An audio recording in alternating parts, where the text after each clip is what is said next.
know why we're here. All right. Well, good morning, good morning, good morning, and welcome to. I don't know why I always say good morning. It feels like the right thing to say. However, it is 12 o'clock noon, morning somewhere. So good morning, but good afternoon to all my friends in Chicago.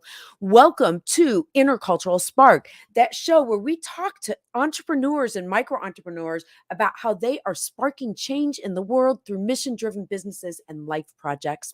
I am your host, Deanna Shas, founder of Intercultural Talk, where we provide digital, intercultural, and real life marketing, primarily for people who are non digital natives. So, our guest today is ZJ Tong. ZJ is the president of China Pro Marketing Partners and the Chinese Cultural Institute. Basically, ZJ was involved in promoting US tourist destinations to inbound Chinese tourists. And then the pandemic happened and all the US destinations closed, and nobody could travel from China. And so I would say that could, be a problem for your business. So we're going to find out today how ZJ pivoted and hopefully have some great secrets for all of us on becoming successful. In his case, unlikely. And this is my adjective. As a middle-aged business person, he became one of the biggest travel influencers in China. So welcome to ZJ and welcome to Intercultural Spark.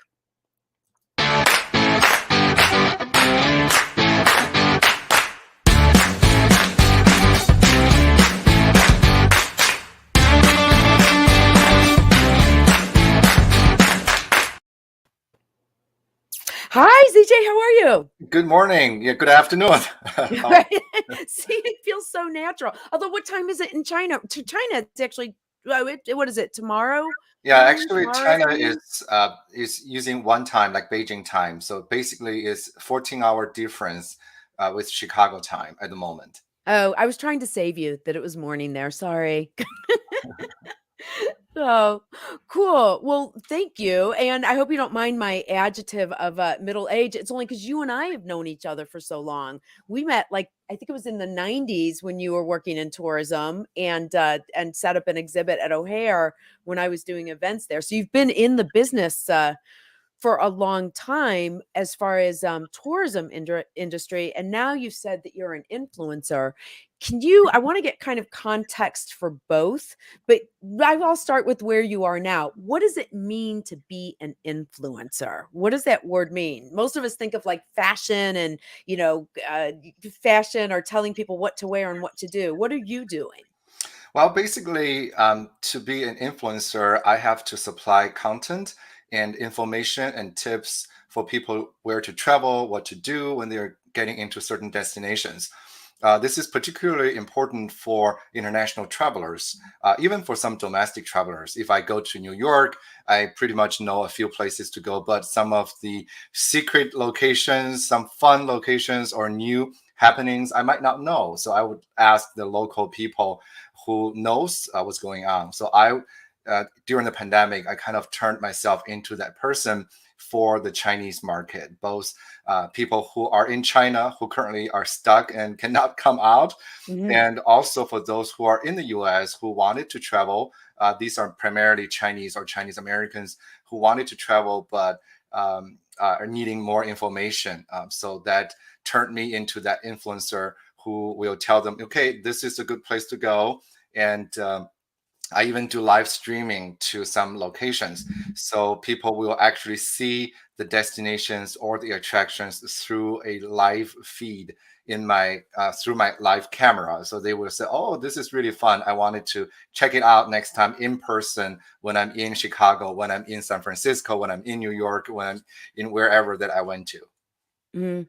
So your business model now, if I'm hearing you, is you're representing US destinations, whether they're restaurants or shopping malls or arts organizations, but that the travelers right now are more Chinese people of Chinese heritage that are living within the US. Is that correct? Currently, both actually, Okay. because of my channel reaches both Chinese in China and Chinese in the US. As a matter of fact, I have majority of my followers are actually in China. 80 to 90% of them are actually in China. What they wanted to do is many of them are aspired to come to visit in the Mhm. US, but they haven't been able to do it for 2 years. So Mhm. in Sure. China, we have a word called plant the seed. Mhm. So we are planting the seed for them. For example, I've done quite a bit of live streaming for Chicago. And people would say, oh, I've heard of Chicago, but I didn't expect Chicago to be so beautiful. And Mhm. I've done live streaming along the Chicago Riverwalk at night. And it's so colorful, so beautiful with the neon lights on. And I have people in Chicago who work in downtown saying, every time after work and I go directly home in the suburbs, I never really get to see Chicago at night. And thank you so much for showing me how beautiful Chicago is after Mhm. dark. Mhm. So these are the type of things that we are preparing for the incoming visitors so that Mhm. they know what to do once they get to travel again. Got it. So that idea, because you were saying it's a Chinese saying plant the seed, is that something culturally? Because now you are talking about basically like 2 years of planting the seed. Is that a concept that ties into Chinese culture in terms of that length of time of waiting?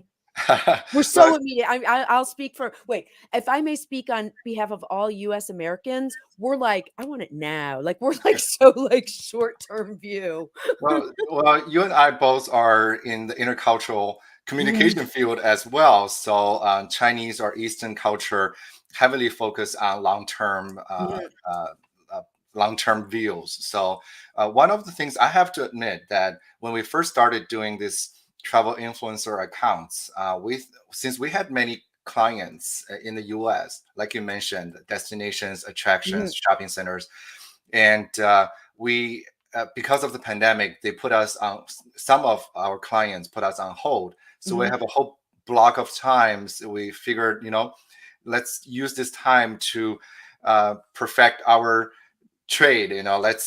We used to hire influencers to promote Mhm. our destinations. Now let's Oh, train ourselves interesting. to be that influencer so that once the pandemic is over, and we can actually add one more service to our Mhm, clients.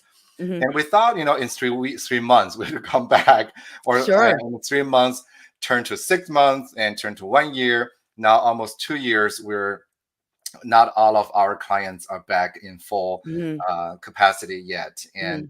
and we still don't see Chinese inbound tourists within the Sure. at least next 3 to 6 months. We don't know when they will be back Oh, yet. what's gonna happen? Yeah, but Sure. one thing I'm glad was that we pivoted to Mhm, do travel influencing accounts, so that by now we have a significant amount of following, so that mhm. we will continue doing it. If the market actually returned a year ago, we might by now have abandoned it and without even seeing Sure. a large number of Mhm. followers. Now we Well, have. when I just wanna make sure people know, when you say a large number of followers, you have 120,000 followers on your it's a WeChat channel, which WeChat is the biggest social media platform in China, but you have another 11,000 followers here. Yeah, I have total of 130,000 followers now. It grows actually almost 10,000 followers a month. And it Wow. was very interesting that it took us a year by Mhm, last July to reach 10,000 followers. And mhm. then ever since then, we gained between 10 to 20,000 followers a month. That's So amazing. we've been growing fairly well Yeah. on a few platforms, including WeChat channel, which is a video channel, which is the channel that Okay. I do live streaming, as well as TikTok Chinese version called Douyin. And a Wait, couple of that's so other. funny. So because we always talk about the problem with TikTok being Chinese owned, but you're saying that there's actually a Chinese version. So do they even use TikTok in China, or they actually use a different version of it? It's a long story, but to Oh, make it okay. short, We'll do uh, that'll be a different show then. yeah. So what we use here in the U.S. is called Mhm. TikTok International Version, Okay. and what China uses is TikTok Chinese version. So Okay. primarily, the contents of the two versions do not cross necessarily. Okay. So I'm currently mostly on the Mhm. TikTok Chinese version. I'm repurposing some of my Mhm. contents to be put on TikTok international version starting this Okay.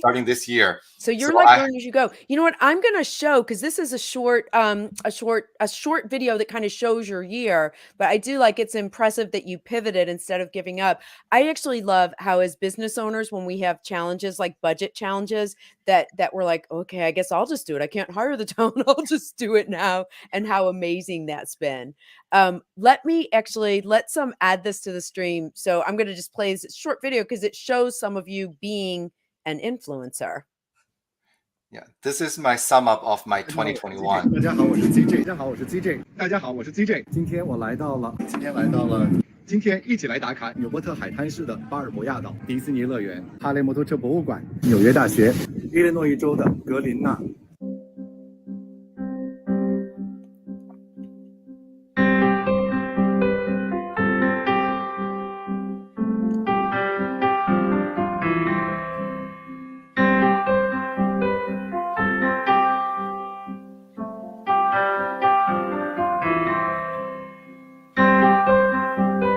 Oh, look at that, 4.2 million views. That's incredible.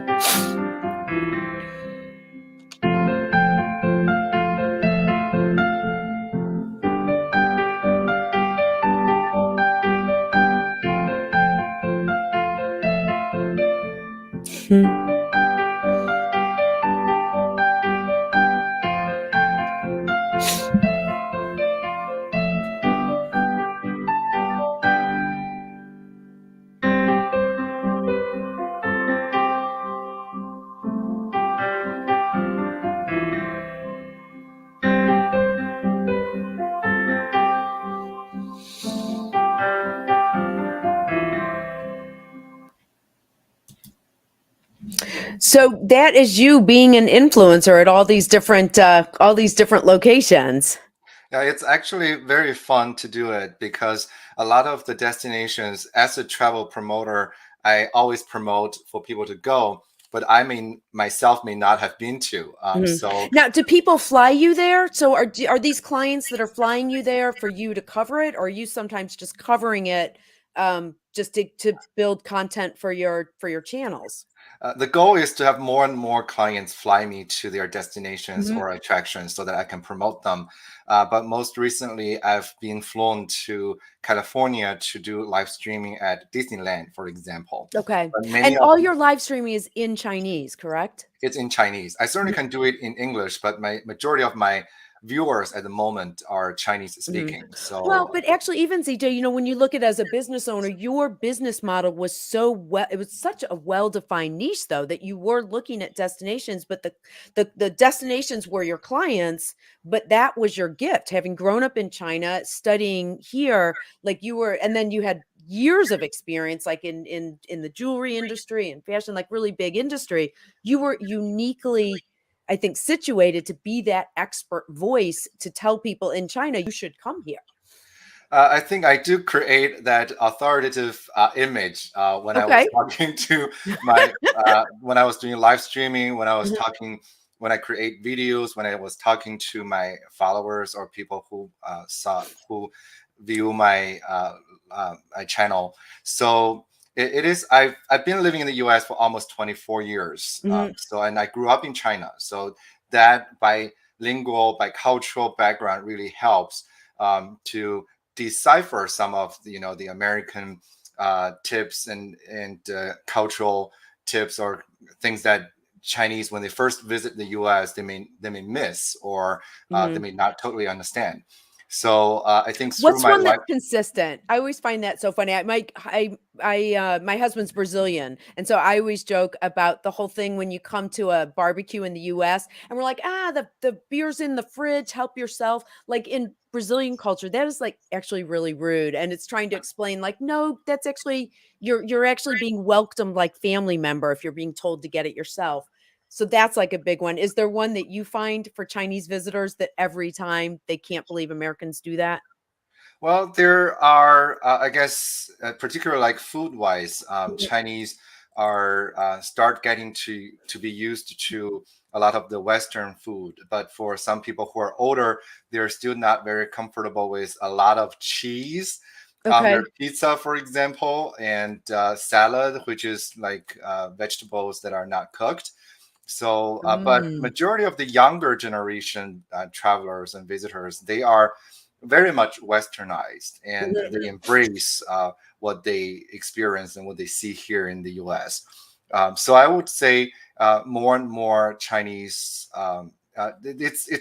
Chinese market is one of the biggest and the fastest growing market, international tourism market for the mhm, U.S. prior to the pandemic. I would say once the market returns, it will grow, continue to grow.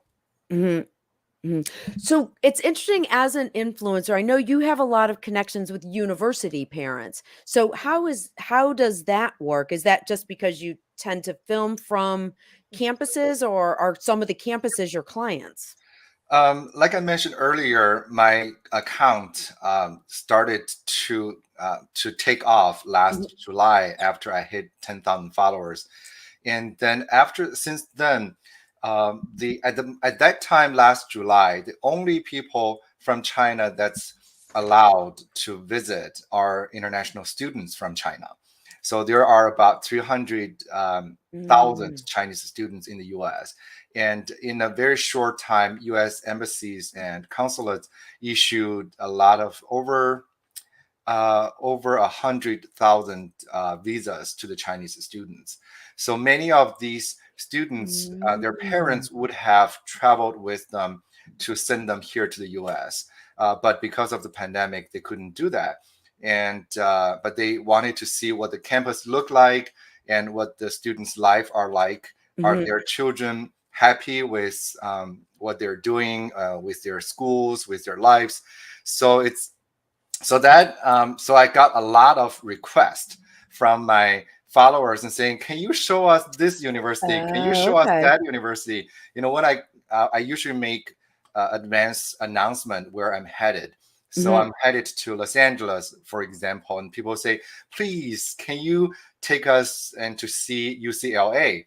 And which I eventually obliged. I did it. 167,000 people showed wow. up in my Now, when live that stream. happens, do you then reach out to the university and say, "Hi, I'm ZJ. I'm a travel influencer. I've gotten requests to film on campus." Like, how does that part work? Well, so far, that's a very good question. I have Mhm, a few universities who actually reached out to me and wanting me to help do live streaming on their mhm, campuses. I also approached a couple of universities, but many others I just went ahead and did it mhm, uh, uh, with with the thinking that eventually I will help them more. But as I grew my accounts, grew my followers, and I'll feel my mhm. followers need first Mhm. because So do sometimes you get advertising then? I'm always interested because, as you know, the whole idea of micro entrepreneurs is that we find these niches and then we're really focusing on the business model. right. So, and I know you've had to, it was amazing before pandemic, but with the switch, actually that's, and Brianna's asking, how much is influenced by requests from followers? But do you get advertising? That was the question, because you have so many followers. I would think that people would want to advertise on your channel. Yes, actually, the more followers I have, the better chance I get requests from advertisers. So we Okay. already Wait, so did. now can people in the US follow you? I've got your email and your website, but if people want to follow you, how do they do that? Well, WeChat, if you have a WeChat account, you Got can it. follow me. Okay. And I do, like I said, I started this year, beginning of this year, to put my content on uh, Instagram and on TikTok. So you Okay. can search for travel with ZJ, travel with ZJ. Just yes, Okay.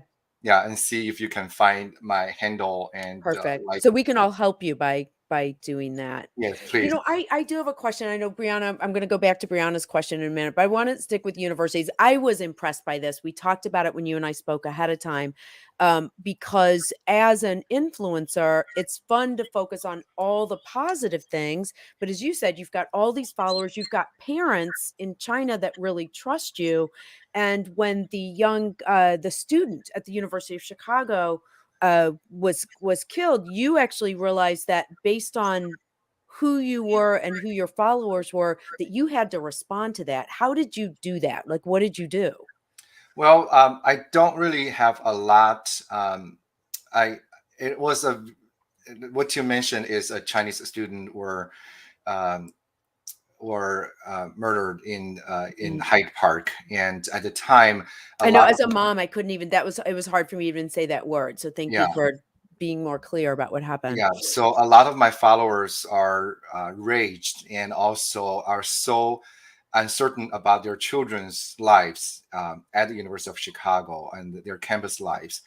So there's really little I could do regarding. Um, I could join them to vent the rage and be Hmm. mad about what happened. But I think people need healing powers. So what I did was I brought my followers and we went to see sunrise at the Hmm. museum campus. So while we are seeing the sun coming out, we said prayers to the student who passed away, as well as to anybody who might be Hmm. suffering. So in that way, I supplied some sort of healing healing elements to them instead of sometimes tragic tragic tragedies happen, Hmm. and I did not want to add on the weight to people's mind. I wanted to lift it, so I brought them to see the Hmm. sunrise. Hopefully, that will lift Hmm. their spirits. Hmm. I think a lot of my followers who are parents who are also future students, and they wanted to know what the campus look like, what the Hmm. students' life look like, and they wanted to make sure that they will be safe once they get here to study. That's why every university I visited 38 universities last year all over the country, with Wow. quite a few road trips, and Mm. at each university, I would invite students, occasionally teachers, but Mm. mostly Mhm. students. And also, many of the parents would send their kids to my live camera so that they can see their kids in real time that they're doing well. And Oh my gosh, so the parents would say, "ZJ is gonna be on your campus at such and such a time, make sure you find him so that I can see you?" yeah, there are Oh, that's phenomenal. many Wow. stories like that. I'll mention a couple of ones. One is Wow. one time I was at University of Wisconsin in Madison, and I have three Chinese students showing me around the campus. Mhm. Then one of my followers on the live chat, they can leave messages on the live chat, and she said, "Oh, ZJ, stop! Can you go? There is a boy over there with two or three huge luggages. Can you go check him out and see if he's my son?" And so we went So over this was happening live while live, you were actually live streaming? happening live. And then we Mm. went over and called him out. And then he turned around and mother said, "Yes, that's my son." So turned out that the boy took over 36 hour of flight and Mhm. bus ride and just arrived at the campus of UW Madison. Mhm. And he cannot go to his dorm, so he will have to check into a hotel, but it's in the morning, so he has nowhere to go. He had two huge Oh my suitcases gosh.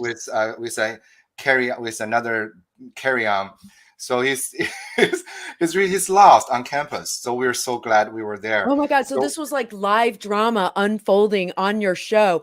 How did you do that? That's fascinating. So when you're actually, I'm gonna do our some photos so that we can see what it looks like. So when you're doing your live stream, you have it set up so you can see comments. Was that literally just a comment that came on the screen as you were talking? Somebody was yeah, like, "Hey ZJ." Wow. people That's can like real drama.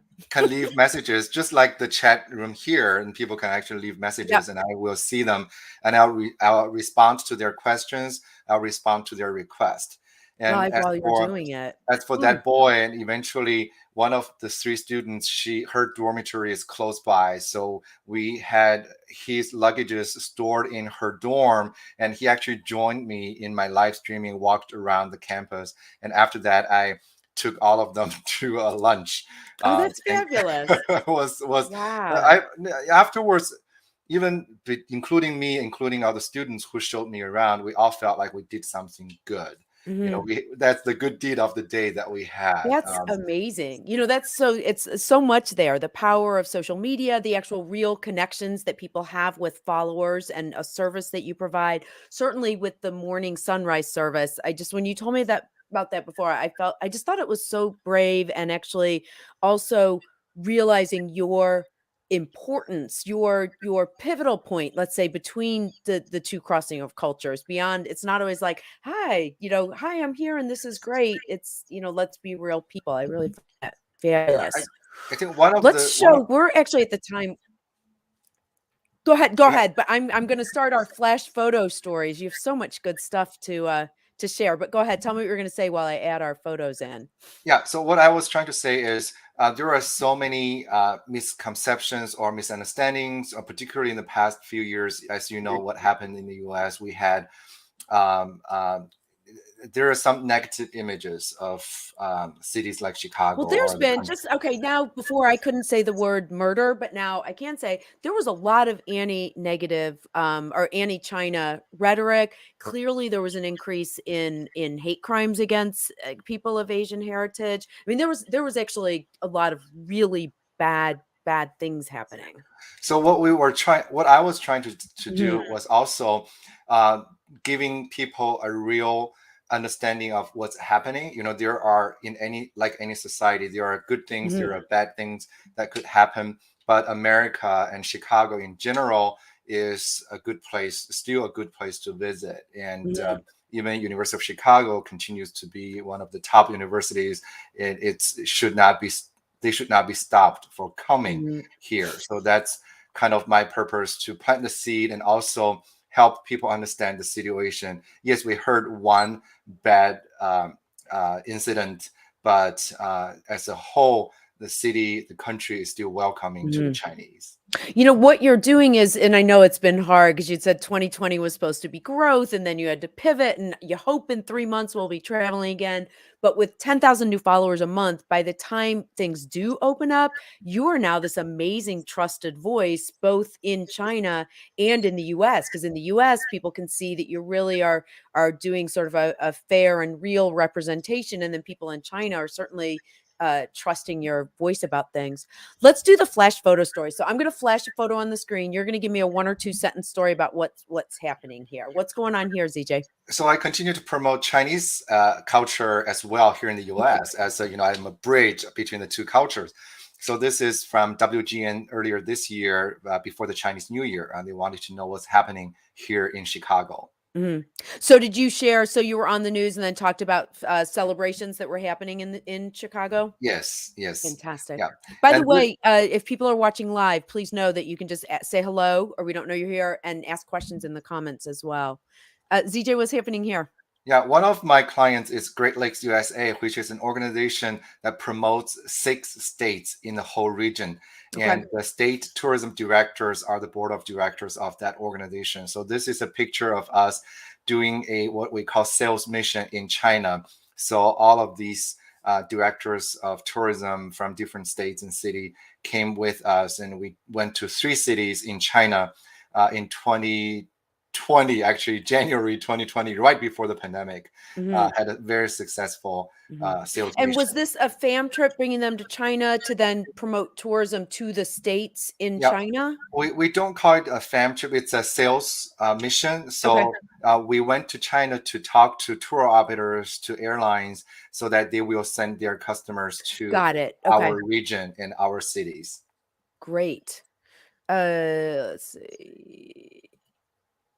What Yeah, about this is here? yeah, this one of the things I started Mhm. 20 years ago was Chinatown tour. So we have Chinatown walking tours, Chinatown food tours.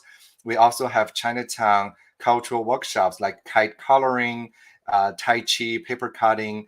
And so if anybody has any need wanting to visit Chinatown, we have public program in the summer, but we also open for private groups throughout the year. Mhm. We And also is do that through your company or is that who coordinates this? through my company, Chinese Cultural Institute. So Okay. yeah, So people can do and Chicago's Chinatown is absolutely fabulous. And Wendy, hi Wendy. Wendy says, "What a fabulous project with the things that you're working on." Thank you. This one actually, where's that mural? Is that tile? That's beautiful. It's right in the Chinatown Square shopping mall, Okay. which is off Archer and Wentworth Avenue. The last time I went to Chinatown in Chicago, I had never done cupping before, and my son was like, "We have to try it." So that's what we went to Chinatown. We found a place to do cupping, which is really good for your muscles and stuff. Very good. So, and then of course had a great meal. So, what's going on here? So, like, I do live streaming at different places, but this is one highlight that I was actually on one of the lead vehicles at Chicago Marathon last year, and live streamed the whole course while the marathon was taking place. It was really good because prior to the pandemic, Chinese runners were the largest international runner group, other than Really? Canada and Mexico, Okay. largest overseas runner group. Mhm. So even though most of them cannot travel to the U.S. to do the run this past year, they were able to see the course, the beautiful route Oh, fantastic. So it through. keeps people excited about it. Did the marathon reach out to you, or did you say, "I know my viewers would be interested in this"? Did you reach out to them? Yeah, we have a regular conversation with the marathon because I've been a supporter of the marathon for many years, and Mhm. I Have you used to run? be. Do you run? I have not because I have bad knees, but I used to be the water station captain for Oh, okay. marathon for a couple of years. So I've always have a heart to support the marathon. Oh, fantastic. So This you yeah. There are two pictures. The one to the left was live streaming at Columbia University in New York. One of my Mhm, followers, she actually volunteered to be my guide on campus, which mhm. had a great time. We had 150,000 viewers that day. Was a great time. And the one to the right was at Mall of America, which is one Okay, of our clients. We okay. help promote the mall to Chinese, both in the Midwest in the US as well as in China. So I Mhm. did a few live streaming there, and people were amazed that there's actually an amusement park in a shopping center. Right. Oh my Mall of god, it's America huge. being the Mhm, largest indoor shopping center or in the whole country, mhm, there is a reason for it. It's always fun mhm. there. Do you ever have to find people to talk to when you're on the spot? Like, if nobody's there, do you just live stream yourself? Because it always seems like you have do people usually show up? Is it set up ahead of time? How do you get the people you talk to? It depends. Many times before I do the live streaming, I would prepare myself. So Mhm. I would Oh, read that's a about novel idea. Be I would read prepared. about the destinations, but for some places like the universities, I'm not very familiar. Mhm. So I would rely on some of the student or teacher volunteers to show me around. And also some universities like Ohio State, I started by myself, but the parents kept sending their kids to help me. By the end, I had the entourage Oh, that that's adorable. That's following me. fantastic. Yeah. So So I also sometimes I end my live streaming at a restaurant, so I could mhm. actually do a live streaming food elements to it, and people enjoyed it. And Oh, they so, like, wanted. if you go out with everyone afterwards, you'll just keep filming. Do you stay live the whole time? Do you stop and go back, or you just stay live the whole time? It many times I would just stop before I started eating, Mhm. but some other times people were like, "Oh, we wanted to see what do you eat," and I continue to have hundreds of people online just wanting me to show them what I drink and what I ordered, and they actually enjoy doing that, Mhm. feeling So that how I'm. long might a live stream be? The longest I've done was 4 hours, Wow. but averagely is 2 hours. Mhm. But sometimes there are a lot of questions, there are a lot of interest. I will just continue to extend it for a little bit longer. But your phone has a battery life, battery Oh, time. sure. So I occasionally will also bring a additional battery so that can charge my phone while I was Okay. doing live streaming. Wow, fascinating. So, all right, and just tell me, what did you wear for your first live stream? The first time you went live, ZJ? What did I wear?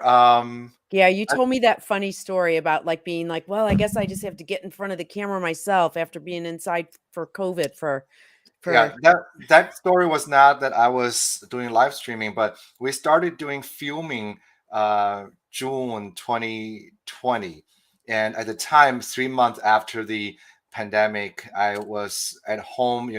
Everybody was required to stay home, and I gained 15 pounds. And I remember none of my pants fit, but my team voted that they wanted to do the influencer account and they wanted to do live filming. They wanted to do filming and they wanted me to be in front of the camera. So as a leader at the time, I have to really show, Took one commitment. for the team. Yeah. But I hate to see the first couple of episodes of my videos because at the time I still have that some of the weight I didn't totally lose, but at the time I looked worse. But I'm glad that we did it, and all along the way I lost the weight and I also gained the followers, and we continue it's to grow fantastic. strong. Well, and actually, that's a good transition for our flash exercise. So, the last segment of our show is I'm going to do an exercise. I'll make myself full screen for a minute. ZJ, I'm going to do an exercise that I chose specifically for you and this show. I'm going to invite you to do it and our viewers to do it with me. And then I'm going to I'm going to let you guess why I picked that for this show. So, let me just make myself full screen for a second. So, this exercise is that you can just do it right at your desk. It's an exercise for your pectorals, for your chest, and also for your rotator cuff. So make your hands into a fist, elbows up, you bring your elbows down, come in cross, come out, up, out, and then the other arm on top. So you've got your rotator cuff right there, and then you get your pectorals, your chest right there. So I'm going to bring ZJ back and invite him to do it with me. So we got our rotator, we come down, cross, open, lift. You can do this with light weights if you have them at home. All right, ZJ, do you have any idea why I picked that exercise for you? Yeah, actually, it's funny because this is the exercise that my personal trainer at the gym required me to do is doing this because I have very bad shoulder. Okay. So when I was lifting weight, I get hurt on my particular left shoulder and left arm. So she asked me to stand in front of the wall actually, so that I can actually hit the wall like that. So you picked exactly the right. That is fantastic. So doing. I picked the exercise that you needed to do today. The other reason I picked that photo is because you're always framing shots. So look at it. It's like you're doing like seeing like what's the best shot that you can get with your camera. Right? Okay, let's see. Let's frame it here. I like that. So actually, maybe that's why your rotator cuff was hurting, because you're like constantly framing and making sure things look good. So there's your your shot. Oh my gosh, ZJ, thank you so much for taking the time to talk to us. I hope that people will follow you. Again, you can find him, Travel with ZJ. Do follow, because you have, again, 130,000 followers on WeChat in China, building your channel here. You can find it Travel with ZJ, or if you're interested in how to attract Chinese tourists or have something to promote, you can reach him at Tong at China Pro Partners. ZJ, thank you so much for joining us. I'm so delighted to spend time with you. Thank you. Thank you, Deanna. It's always fun chatting with you. Thank you so much. Well. Sure. Bye-bye.